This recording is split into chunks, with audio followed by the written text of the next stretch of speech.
இல்ல எனக்கு என்னன்னா ஆரம்பத்திலேயே வந்து இந்த நெல்சனும் அனிருத்தும் வந்து இந்த பாடலுக்கு ஒரு ப்ரோமோ வீடியோ ஒன்று விட்டுருந்தாங்க காமெடி பண்ணியிருந்தாங்க உண்மையிலே எரிச்சலாக இருந்தது வந்து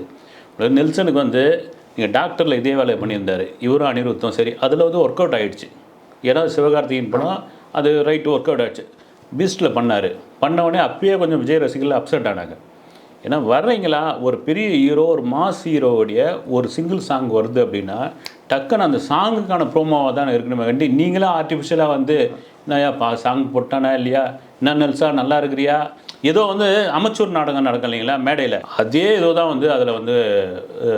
ஆர்டிஃபிஷியலாக இருந்தது அவ்வளோவா ரஜினி ரசிகர்கள் எதிர்பார்க்கறது என்னென்னா தான் தலைவர் வரணும் 2 ஸ்டைலு காமிக்கணும் ஒரு பஞ்சு வசனத்தை பேசணும் அவருடைய ஒரு பிஜிஎம் வந்து தெரிக்கிற மாதிரி இருக்கணும் அதெல்லாம் இல்லாமல் காவாலான்னு சொல்லி தமன்னா வந்து முன்னிலைப்படுத்தி இது வந்து முழுக்க முழுக்க தமன்னாவுக்கு சாங்காக இருந்தது எனக்கு என்னவோ வந்து நெல்சனும் அனிருத்தும் சேர்ந்து திட்டமிட்டு இதை சொதப்பியிருக்காங்கன்னு தோணுது வந்து